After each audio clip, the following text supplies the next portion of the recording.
ನಾಲ್ಕನೇ ಸುತ್ತಿನ ಮತ ಎಣಿಕೆ ಮುಕ್ತಾಯ ಆಗಿದೆ. ನಿಖಿಲ್ ಕುಮಾರಸ್ವಾಮಿ 20,676 ಮತಗಳು, ಸಿಪಿ ಯೋಗೇಶ್ವರ್ 19,521 ವೋಟು.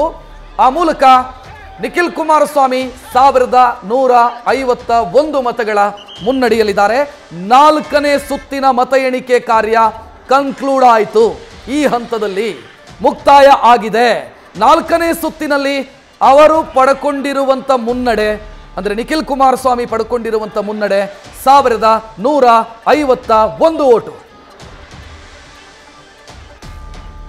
ಜಿದ್ದಾಜಿದ್ದಿನ ಮತ ಎಣಿಕೆಯ ಕಾರ್ಯ ಫಲಿತಾಂಶ ನೋಡ್ತಾ ಇದ್ದೀವಿ ನಾವು. 3 ವಿಧಾನಸಭಾ ಕ್ಷೇತ್ರದಲ್ಲೂ ಕೂಡ, ಅದರಲ್ಲಿ ಚನ್ನಪಟ್ಟಣದಲ್ಲಿ 4ನೇ ಸುತ್ತಿನ ಮತ ಎಣಿಕೆ ಮುಕ್ತಾಯ ಆಗಿದೆ.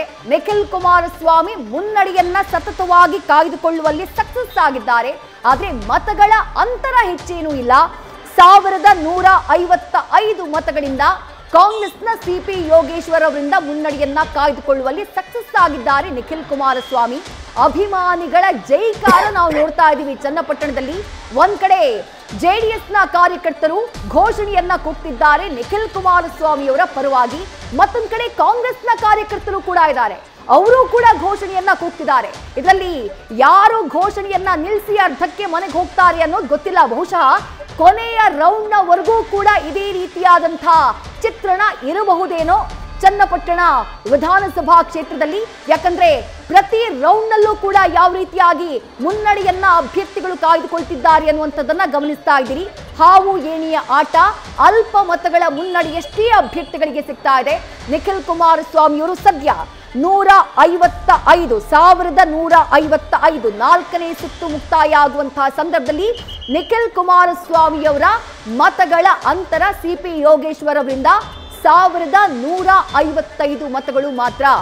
4 ಸುತ್ತು ಮುಕ್ತಾಯ ಆಗಿದೆ ಅಂತ ಹೇಳಿದ್ರೆ ಇನ್ನು 16 ಸುತ್ತಿನ ಮತ ಎಣಿಕೆ ಬಾಕಿ ಇದೆ ಚನ್ನಪಟ್ಟಣ ವಿಧಾನಸಭಾ ಕ್ಷೇತ್ರದಲ್ಲಿ. ಆ 16 ಸುತ್ತಿನಲ್ಲಿ ಏನು ಬೇಕಾದ್ರೂ ಆಗಬಹುದು, ಯಾರ ಪರವಾಗಿ ಬೇಕಾದ್ರೂ ರಿಸಲ್ಟ್ ಬರಬಹುದು.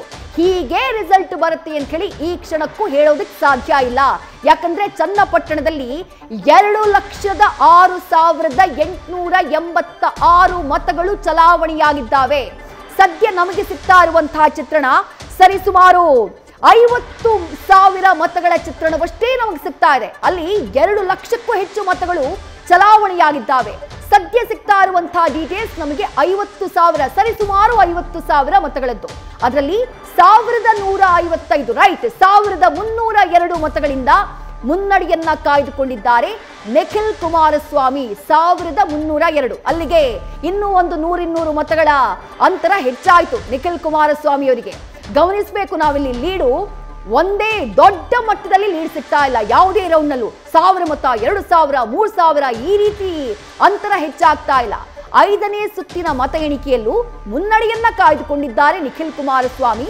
ಅಲ್ಪ ಪ್ರಮಾಣದಲ್ಲಿ ಅಂತರವನ್ನ ಏರಿಸಿಕೊಂಡಿದ್ದಾರೆ. ಆದ್ರೆ ಮತಗಳ ಅಂತರ 1,302 ಮಾತ್ರ.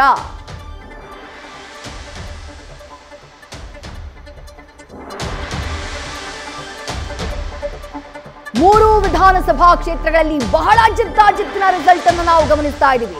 3 ಕ್ಷೇತ್ರಗಳಲ್ಲೂ ಕೂಡ ಬಹಳ ಇಂಟ್ರೆಸ್ಟಿಂಗ್ಲಿ ಅಲ್ಪ ಮತಗಳ ಅಂತರವನ್ನ ಅಭ್ಯರ್ಥಿಗಳು ಕಾಯ್ದುಕೊಳ್ತಿದ್ದಾರೆ. ಎಲ್ಲೂ ಕೂಡ 2,000 3,000 4,000 5,000 10,000 ಮತಗಳ ಅಂತರ ಇಲ್ವೇ ಇಲ್ಲ. 200 300 800 1,100 1,300 ಇಷ್ಟೇ ಮತಗಳ ಅಂತರ. ಅಲ್ಲಿಗೆ 3 ಕ್ಷೇತ್ರಗಳಲ್ಲೂ ಜಿದ್ದಾಜಿದ್ದಿನ ಫೈಟ್. 3 ಕ್ಷೇತ್ರಗಳಲ್ಲೂ ಫೋಟೋ ಫಿನಿಶ್ ರಿಸಲ್ಟ್ ನ ಒಂದು ನಿರೀಕ್ಷೆ ಕಾಣಿಸ್ತಾ ಇದೆ. ಅಂದ್ರೆ ಯಾರೇ ಗೆದ್ರು 3,000 4,000 5,000 ಮತಗಳ ಅಂತರದಿಂದ ಗೆಲ್ಲಬಹುದೇನೋ 3 ವಿಧಾನಸಭಾ ಕ್ಷೇತ್ರಗಳಲ್ಲಿ ಅನ್ನುವಂಥ ಚಿತ್ರಣ ಸದ್ಯಕ್ಕೆ ಕಂಡು ಬರ್ತಾ ಇದೆ. ನಮ್ಗೆ ಈ ರೀತಿಯ ರಿಸಲ್ಟ್ ನ ನಿರೀಕ್ಷೆ ಇದ್ದಿದ್ದು ಚನ್ನಪಟ್ಟಣ ವಿಧಾನಸಭಾ ಕ್ಷೇತ್ರದಲ್ಲಿ ಮಾತ್ರ. ಯಾಕಂದ್ರೆ ಅಂತಹ ಫೈಟ್ ಆ ಕ್ಷೇತ್ರದಲ್ಲಿ ಕಾಣಿಸಿತ್ತು. ಆದ್ರೆ ಈಗ ನೋಡ್ತಾ ಇದೀವಿ ಸಂಡೂರಿನಲ್ಲೂ ಅದೇ ರೀತಿ, ಶಿಗ್ಗಾವಿಯಲ್ಲೂ ಅದೇ ರೀತಿಯಾದಂತಹ ಚಿತ್ರಣ. ಶಿಗ್ಗಾವಿಯಲ್ಲಿ ಭರತ್ ಬೊಮ್ಮಾಯಿ ಅಂತರವನ್ನ ಕಾಯ್ದುಕೊಂಡಿದ್ದಾರೆ, ಮುನ್ನಡೆಯನ್ನ ಕಾಯ್ದುಕೊಂಡಿದ್ದಾರೆ 1,835 ಮತಗಳಿಂದ. ಅಂದ್ರೆ ಮತಗಳ ಅಂತರ ಸ್ವಲ್ಪ ಹೆಚ್ಚಾಗಿದೆ. ಬಹಳ ಟೈಟ್ ಫೈಟ್ ಕಾಣಿಸ್ತಾ ಇತ್ತು 2 3 4ನೇ ಸುತ್ತಿನವರೆಗೂ ಕೂಡ. ಈಗ 5ನೇ ಸುತ್ತಿನಲ್ಲಿ ಭರತ್ ಬೊಮ್ಮಾಯಿ ಅವರು ಆ ಅಂತರವನ್ನ ಹೆಚ್ಚು ಮಾಡಿಕೊಳ್ಳುವಲ್ಲಿ ಸಕ್ಸಸ್ ಆಗಿದ್ದಾರೆ. 1835 ಮತಗಳಿಂದ ಮುನ್ನಡೆಯನ್ನ ಕಾಯ್ದುಕೊಂಡಿದ್ದಾರೆ. 27,432 ಮತಗಳನ್ನ ಪಡ್ಕೊಂಡಿದ್ದಾರೆ. ಯಾಸಿರ್ ಖಾನ್ ಪಠಾಣ್ ಅವರು 25,597 ಮತಗಳನ್ನ ಪಡ್ಕೊಳ್ಳುವಲ್ಲಿ ಸಕ್ಸಸ್ ಆಗಿದ್ದಾರೆ. ಇನ್ನು ಕೂಡ ನಡೀತಾ ಇದೆ 5ನೇ ಸುತ್ತು. ಇನ್ನು ಕೂಡ ಸರಿಸುಮಾರು 14 ಸುತ್ತುಗಳ ಮತ ಎಣಿಕೆ ನಡೆಯಬೇಕು.